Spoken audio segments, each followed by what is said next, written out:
بسم اللہ الرحمن الرحیم نحمده ونصلی علی رسولہ الکریم اما بعد۔ شکریہ جناب اسپیکر۔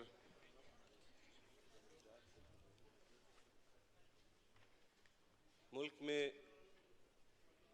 حالیہ دنوں میں آنے والے سیلاب سے جو مشکلات قوم کو درپیش ہیں اور بہت سارے جانی نقصان بھی، املاک کا نقصان بھی ہوا ہے، اس حوالے سے ہمارے ممبران اسمبلی نے ان کی نشاندہی بھی کی ہے اور حکومت کی توجہ اس طرف مبذول کرانے کی کوشش کی ہے کہ اس حوالے سے اقدامات بھی کریں۔ میں خود حج کے سفر پر تھا جب یہ سلسلہ شروع ہوا، اس وقت بھی وزیر اعظم صاحب کے ساتھ، متعلقہ اداروں کے ساتھ ہمارا رابطہ ہوا۔ بلوچستان کی صورتحال، خیبر پختونخوا کے اضلاع کی صورتحال، اس پر اداروں کو ہدایات بھی جاری کی گئی، لیکن حالیہ مونسون کے جو اس وقت سلسلہ شروع ہوا ہے اس میں پنجاب کے علاقے، سندھ کے علاقے اور شمالی علاقہ جات میں جو تباہ کاریاں ہوئی ہیں اس کا بھی ہم نوٹس لے رہے ہیں اور فوری طور پر جو ریلیف ہم دے سکتے ہیں وہ ہم دینے کی کوشش کر رہے ہیں۔ ابلاغ کی، روڈز کی جو صورتحال ہے اس کو دوبارہ بحال کرنے کی کوشش کر رہے ہیں، لیکن اس کے ساتھ ساتھ جناب اسپیکر، ایک طرف سیلاب کی تباہ کاریاں ہیں اور دوسری طرف آئینی طور پر جس بحران کا شکار کیا جا رہا ہے ملک کو، آج آغاز کیا وزیر اعظم صاحب نے کہ پاکستان کو کن حالات کا سامنا ہے اور کیا صورتحال ہمیں درپیش ہیں اور ہم کیسے ان حالات سے نمٹ رہے ہیں، اور جناب بلاول بھٹو صاحب نے پاکستان پیپلز پارٹی کا جو موقف پارلیمان میں پیش کیا ہے، حقیقت یہ ہے کہ ہمیں اب کوئی بھی بات زیر لب نہیں کرنی چاہیے، بلکہ کھل کر اظہار ما فی الضمیر کرنا چاہیے، کیونکہ یہ نہ بلاول بھٹو صاحب کی ذات کا مسئلہ ہے، نہ میری ذات کا مسئلہ ہے۔ اگر کچھ لوگ پاکستان میں یہ سمجھتے ہیں کہ کچھ افراد طاقتور ہو رہے ہیں یا خاندان طاقتور ہو رہے ہیں، میں حلفاً کہتا ہوں کہ میں اپنی ذات کی جنگ یہاں نہیں لڑنے آیا، بلکہ ان لوگوں کا مینڈیٹ جو ہماری تنظیموں کو ملتا ہے اس بنیاد پر ملتا ہے کہ آپ ہمارے آئینی حقوق کا تحفظ کریں گے، آپ ہمارے جمہوری حقوق کا تحفظ کریں گے۔ ہم پبلک کے نمائندہ ہیں، ہم اگر چاہتے ہیں تو یہی چاہتے ہیں کہ آئین کی بالادستی ہو اور قانون کی حکمرانی ہو، اور یہ بحران ملک کے اندر بہت طویل عرصے سے چلا آ رہا ہے۔ ہمارے اداروں کے، مختلف اداروں کی طرف سے جو مشکلات آئین کو درپیش ہیں یا تھی اور آج بھی حل طلب ہیں، کچھ چیزیں ان کی وضاحت ضروری ہے، اس حوالے سے میں اظہار ضرور کرنا چاہتا ہوں کہ طویل تاریخ میں ہم نہیں جاتے، لیکن یہ سلسلہ جس کی پاداش میں 2018 کے اندر عمران خان کو اس مملکت پر مسلط کیا گیا. اس کا آغاز 2017 میں اس فیصلے سے ہوا جو میاں نواز شریف کے خلاف آیا. اور پھر آپ نے دیکھا کہ مختلف ادوار میں پاکستان مسلم لیگ کے خلاف، میاں نواز شریف صاحب کے خلاف، ان کی بیٹی کے خلاف جو فیصلے آئے، ابھی تک ہم اس بات پر ایک دوسرے کے ساتھ مشاورت کر رہے تھے کہ ہم ذوالفقار علی بھٹو صاحب کی اس فیصلے کو پارلیمان سے، اس کے حق پارلیمان کی طرف سے ان کے فیصلے کے خلاف ایک آواز جانی چاہیے کہ اس قسم کے فیصلے بھی ہمارے سامنے آنا شروع ہو گئے. اور پھر جن ججز نے وہ فیصلے دیے، انہوں نے اعترافی بیانات آڈیوز کی صورت میں اور ویڈیوز کی صورت میں اور عدالت کو ایفیڈیوٹ کی صورت میں دیے کہ ہم سے یہ فیصلے دباؤ میں کروائے گئے یا ہم نے یہ فیصلے کیوں کیے. اس حوالے سے قوم سب کچھ جانتی ہے. پھر ہم بھی کچھ چیزوں کو اس بنیاد پر کہ ہمارا ملک اس بات کا متحمل نہیں ہے کہ اس میں مزید افراتفری ہو، لیکن میں سمجھتا ہوں کہ پارلیمان کو آغاز کرنا چاہیے قاسم سوری کے خلاف جو اس نے آئین شکنی کی ہے، اس کے خلاف بھی ریفرنس لایا جائے اور جو اس میں ملوث ہے اس کے خلاف اقدام کیا جائے.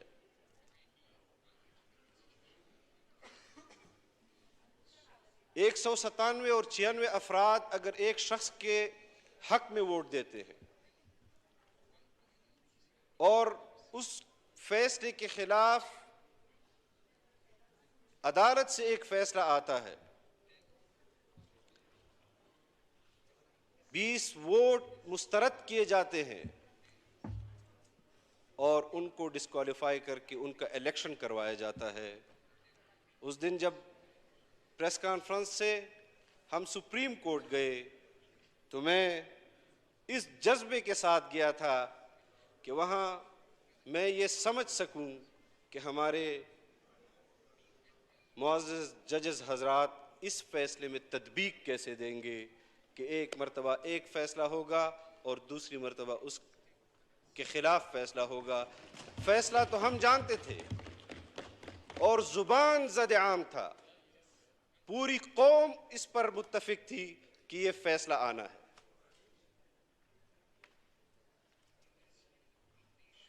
میں کسی کی نیت پر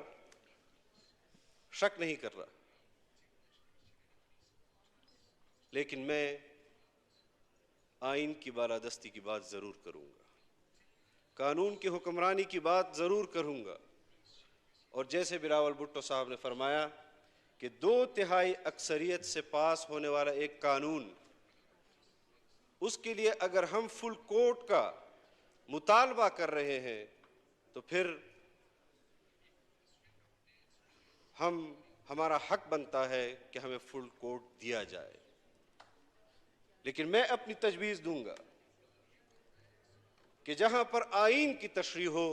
وہاں پر کسی کے پاس اختیار نہ ہو، وہاں از خود فل کورٹ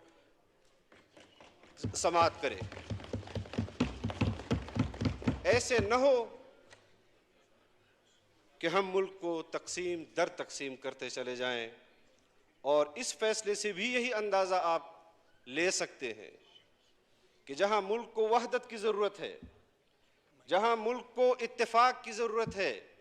وہاں ایک پارٹی کے سربراہ سے اختیار لے کر 8 پارلیمانی لیڈرز میں اس پارٹی کے اختیارات کو تقسیم کر دیا گیا ہے. اور یہ 8 پارلیمانی پارٹیاں تو صوبائی پارٹیاں ہیں. اگر آپ اس میں مزید آگے جاتے ہیں تو پھر مقامی حکومتوں کے اپنے پارلیمانی لیڈرز پھر ان کی اپنے اختیارات اور وہ پارٹی لیڈر کے خلاف کوئی بھی اقدام کر سکیں گے. کبھی تو آپ پارٹی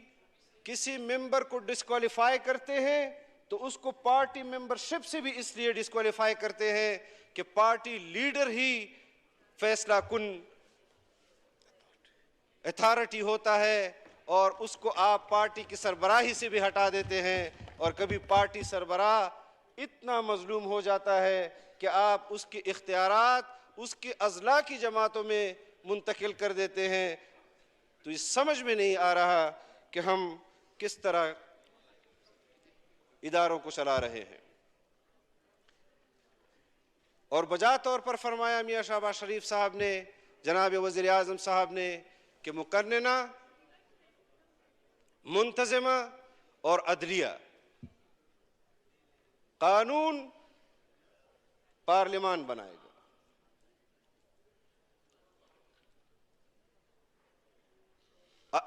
انتظامیہ اس قانون پر عمل درآمد کرائے گی، اگر کہیں پر وضاحت کی ضرورت ہو تو وہ عدلیہ اس کی۔ جناب اسپیکر، آپ کی توجہ چاہتا ہوں، مسئلہ یہ نہیں ہے کہ ہم نے کسی کو اقتدار کے ایوان سے گرایا یا کسی کو اقتدار کی کرسی پر بٹھایا۔ یہاں پر بہت سارے کردار ہیں، اور آپ تو جناب اسپیکر خود مشاہدہ کر چکے ہیں، اس ملک میں ایسے بھی وزیر اعظم بنے ہیں جس کا شناختی کارڈ پر ایک نام، پاسپورٹ پر دوسرا نام، راشن کارڈ پر تیسرا نام، ایک ہی بندے کے 3 مختلف نام، اور وہ پاکستان کے وزیر اعظم بنے۔ اور ایسے بھی وزیر اعظم بنے پاکستان کے اندر، کروڑوں لوگوں پر انہوں نے حکومت کی، کہ جن کے شناختی کارڈ ملک میں آنے کے بعد وزیر اعظم کا فیصلہ اس کے حق میں ہونے کے بعد بنے۔ اور بعض لوگ کہتے ہیں کہ اس کے پاس لوگ ہیں، اور کیسے لوگوں کو اکٹھا کر لیتا ہے۔ جناب وزیر اعظم صاحب نے ایک بات کی، فسطائیت کی۔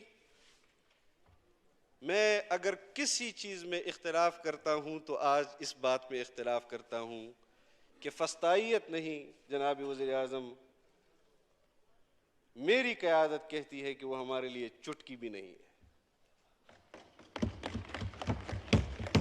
جہاں سے اس کی پروجیکشن ہوتی ہے، ہمارا اصل مقابلہ وہاں سے، اور جو بھی اس کی نسبت اپنی طرف کرتا ہے،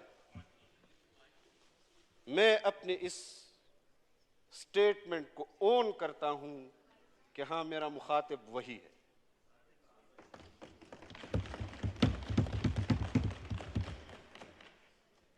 میری نظر میں سیاسی اعتبار سے عمران خان کی حیثیت جے سالک سے زیادہ نہیں ہے۔ اس کو پروجیکٹ کیا جاتا ہے، اس کو آج بھی ایسٹ کے طور پر استعمال کیا جا رہا ہے۔ لیکن یاد رکھیں کہ ہم جب فیصلہ کر رہے تھے، اور ہم نے 2 فیصلے کیے تھے، ایک عمران خان کو وزیر اعظم کی کرسی سے گرانا، اور دوسرا فیصلہ میاں شہباز شریف کو وزیر اعظم کی کرسی پر بٹھانا۔ اور ہم دونوں فیصلوں میں الحمدللہ سرخرو ہوئے۔ آج ہمارا بالاتفاق یہ فیصلہ ہے کہ ہم پاکستان کی آئین کی بالادستی اور قانون کی حکمرانی تک چین سے نہیں بیٹھیں گے اور اپنے سفر کو جاری رکھیں گے۔ اور مجھے یقین ہے اس بات کا، جس کا اظہار میں ایک شعر میں کرنا چاہتا ہوں، کہ ہم ہیں چراغ آخر شب، ہم ہیں چراغ آخر شب، ہمارے بعد اندھیرا نہیں اجالا ہے۔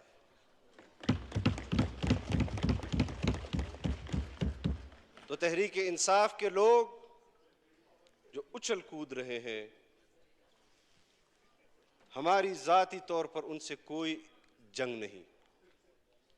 لیکن جو طوفان بدتمیزی برپا کیا گیا ہے، جس طرح وہ اپنے مخالفین کو،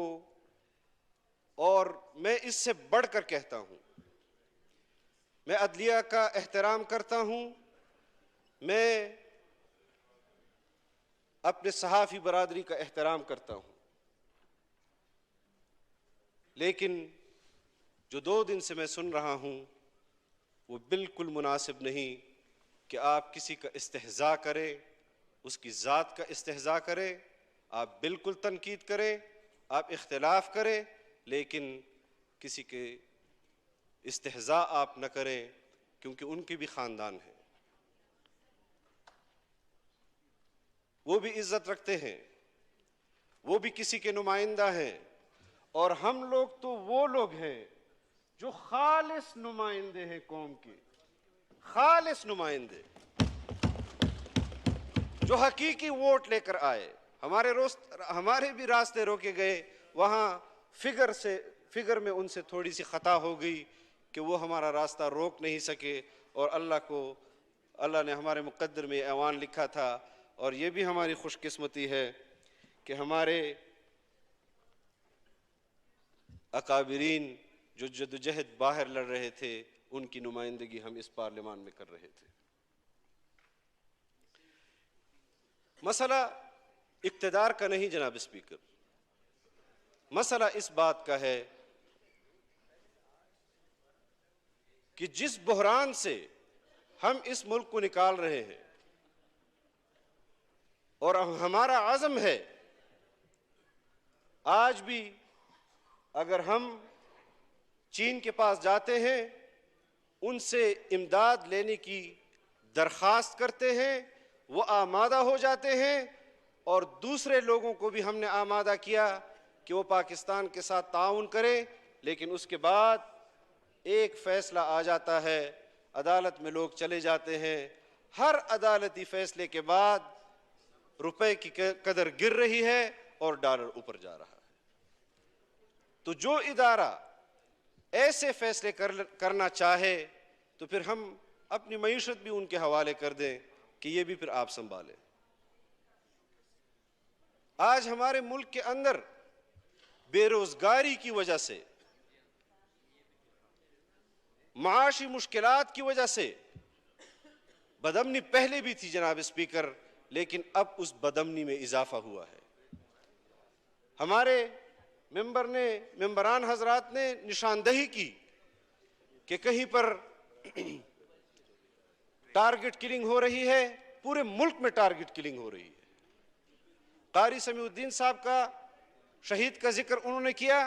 حافظ عدنان صاحب کا شہید کا انہوں نے ذکر کیا، لیکن ان گنت لوگ جو اس وقت ایکس فاٹا میں اور ملک کے دیگر حصوں میں شہید کیے جا رہے ہیں، ہم